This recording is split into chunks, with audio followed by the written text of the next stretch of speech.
Assalamualaikum teman-teman, selamat pagi semuanya. Kembali lagi bersama saya Faras Alia Mumtazah di pembelajaran IMLA kali ini. Wah, gimana nih kabar teman-teman semua? Alhamdulillah baik ya. Di video kali ini saya akan menjelaskan satu materi dalam pembelajaran IMLA. Kali ini kita akan membahas tema IMLA yang berjudul Az-Ziyadah wal Hadfu fi Rasmil Arabi, yang artinya huruf-huruf yang bisa ditambah dan dihilangkan ketika penulisan Arab. Wah, kayaknya menarik nih, bagaimana kelanjutannya? Yuk simak video selanjutnya.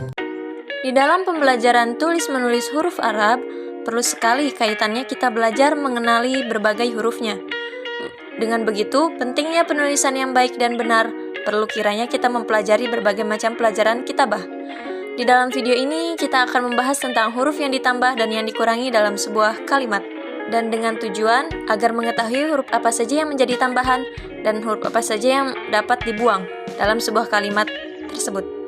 Baik, yang pertama yang akan kita bahas mengenai huruf mazidah.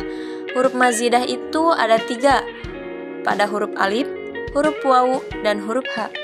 Di dalam huruf mazidah yang akan kita bahas yang pertama mengenai huruf alif. 1. Huruf alif yang ditambah dan sebab-sebabnya. Huruf alif yang ditambahkan ini hanya dalam tulisan, tetapi tidak berpengaruh pada panjangnya bacaan ketika diucapkan. Huruf alif yang ditambahkan di akhir kalimat apabila ada 5 ketentuan. Yang pertama, jatuh setelah wawu jamak dan fi'il madi. Yang kedua, jatuh setelah wawu jamak dan fi'il mudhari yang dimasuki amil jazm atau amil nasab. Yang ketiga, jatuh setelah wawu jamak dan fi'il amr. Yang keempat, dalam kalimat fi'il yang ditanwin nasab atau fathah. Yang kelima, pada kalimat mi'atun ketika mufrad dan tasniyah, tetapi ketika jamak huruf alif tidak ditambahkan. Penambahan alif pada kalimat mi'atun adalah boleh, bukan wajib. Penambahan alif ini banyak dilakukan oleh orang Arab zaman dahulu. Namun, sekarang ahli bahasa Arab di Kairo bersepakat menulisnya tanpa alif menjadi mi'atun. Selanjutnya, huruf alif tidak ditambahkan apabila dengan 4 catatan. Yang pertama, wawunya adalah wawu jamak mudzakkar salim atau yang mulhaq serupa dengan jamak mudzakkar. Yang kedua, wawunya adalah wawu asmaul khamsah. Yang ketiga, wawunya adalah wawu asli, tidak menunjukkan jamak. Yang keempat, wawunya adalah wawu jamak tetapi bertemu dhamir mutasil, baik ketika madi, mudhari, ataupun amr. Huruf mazidah yang kedua pada huruf wawu. Penambahan wawu di akhir kalimat. Penambahan wawu sama haknya penambahan alif, hanya saja tulisan dan tidak mempengaruhi panjangnya bacaan atau huruf yang diberi wawu. Penambahan wawu pada kalimat ini adalah pada kalimat umaru. Penjelasannya, penambahan wawu dalam kalimat umaru dimaksudkan untuk membedakan dengan kalimat umar. Catatan yang pertama yaitu wawu ditambahkan bila kalimat umaru mahal rofa dan mahal jar. Catatan yang kedua yaitu wawu ditambahkan apabila kalimat umaru mahal nasab dan disandarkan pada ibnun. Yang ketiga, catatannya yaitu wawu tidak ditambahkan bila kalimat umaru mahal nasab dan tidak disandarkan pada kalimat ibnun. Tidak ditambahkan wawu pada kalimat umaru baik ketika rofa, nasab, ataupun jar. Huruf mazidah yang selanjutnya itu pada huruf ha. Penambahan ha di akhir kalimat. Ha yang ditambahkan adalah ha waqaf atau ha saktah atau ha mati ataupun sukun yang tampak ketika diucapkan dalam keadaan waqaf dan hilang ketika kalimat tersebut diwasolkan atau disambung dengan kalimat berikutnya. Ha waqaf harus ditambah dengan 4 catatan. Yang pertama, fi'il amr adalah bina lafif marfu dalam kurung, fa fi'il dan lam fi'il berupa huruf ilat selama tidak bertemu dengan nun taukid. Bila bertemu dengan nun taukid, ha waqaf boleh ditambahkan, boleh tidak. Catatan yang kedua yaitu berbentuk fi'il amr. Catatan yang ketiga, ma istifham yang dijarkan oleh isim sebelumnya. Catatan yang keempat, huruf hijaiyah ketika dibaca hidup atau berharokat. Selanjutnya, ha waqaf boleh atau tidak wajib ditambahkan dalam 5 catatan. Yang pertama, fi'il mudhari yang jazm dari bina. Lafif mafruk. Yang kedua, catatannya yaitu adalah panggilan permintaan tolong dan ratapan atau kekecewaan. Yang ketiga, ma istifham yang dijarkan oleh huruf jar. Yang keempat, isim yang diakhiri huruf ilat ketika dibaca waqaf. Yang kelima, kalimat yang diakhiri ya mutakalim ketika dibaca waqaf. Kemudian yang selanjutnya adalah huruf mahfudzah. Huruf-huruf mahfudzah itu ada 5. Yang pertama, hamzah wasol. Yang kedua, alif lam. Yang ketiga, alif. Yang keempat, nun. Dan yang kelima adalah ya. Dalam huruf mahfudzah, yang pertama adalah huruf hamzah wasol. Yang pertama membuang hamzah wasol. Hamzah wasol dibuang dalam beberapa hal. Yang pertama, bila jatuh setelah hamzah istifham. Yang kedua, dari alif lam bila dimasuki huruf jar. Yang ketiga, dari kalimat isim bila berada dalam bacaan basmalah yang lengkap atau sempurna. Tapi bila kalimat isim tidak berada dalam bacaan basmalah yang sempurna, maka hamzah wasol ditetapkan. Selanjutnya hamzah dalam kalimat ibnun dan ibnatun adalah hamzah wasol dan harus dibuang.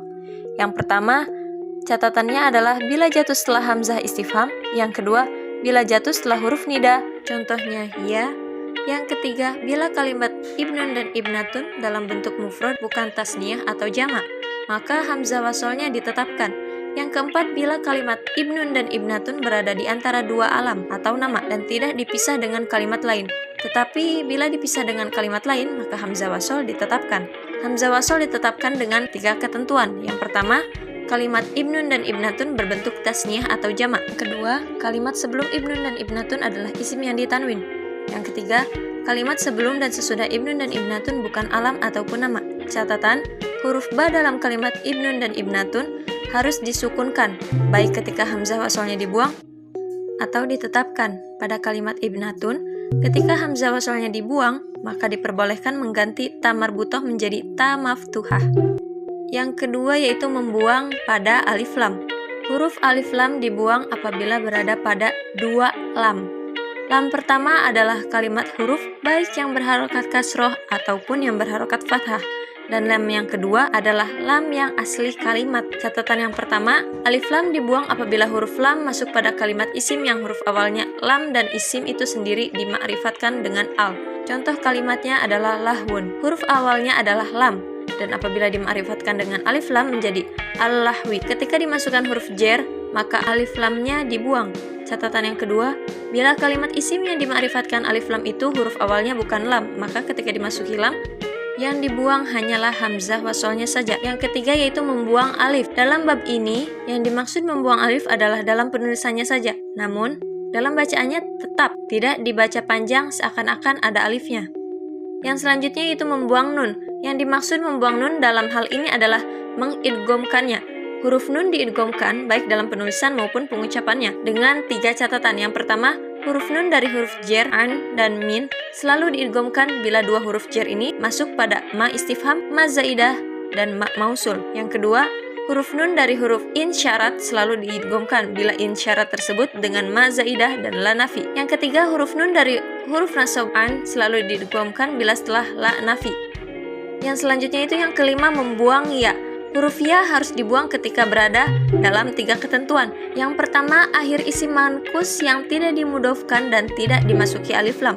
Tetapi, bila isim mankus dimudofkan atau dimasuki alif lam, maka huruf ya-nya ditetapkan. Yang kedua, akhir fi'il amr yang berasal dari fi'il mu'tal akhiriyah, dengan catatan, fi'il yang terakhirnya itu adalah huruf ilat ya. Yang ketiga, akhir fi'il mudhari yang berasal dari fi'il mu'tal akhiriyah yang mahal jazm. Namun, membuang ya dalam kalimat abi, amir, dan robbi tidak wajib. Huruf ya dalam kalimat-kalimat ini boleh dibuang atau ditetapkan. Sebelum video ini berakhir, di sini saya akan menyimpulkan kesimpulan dari video pembelajaran kali ini. Ada kalimat yang ketika huruf tersebut di akhir ataupun di tengah, huruf yang bisa ditambah dan bisa dibuang. Huruf yang ditambah dalam beberapa kalimat diantaranya adalah huruf alif yang ditambahkan ini hanya dalam penulisan, tetapi tidak berpengaruh pada panjangnya bacaan ketika diucapkan. Penambahan wawu sama halnya penambahan alif, hanya saja tulisan dan tidak mempengaruhi panjangnya bacaan atau huruf yang diberi wawu.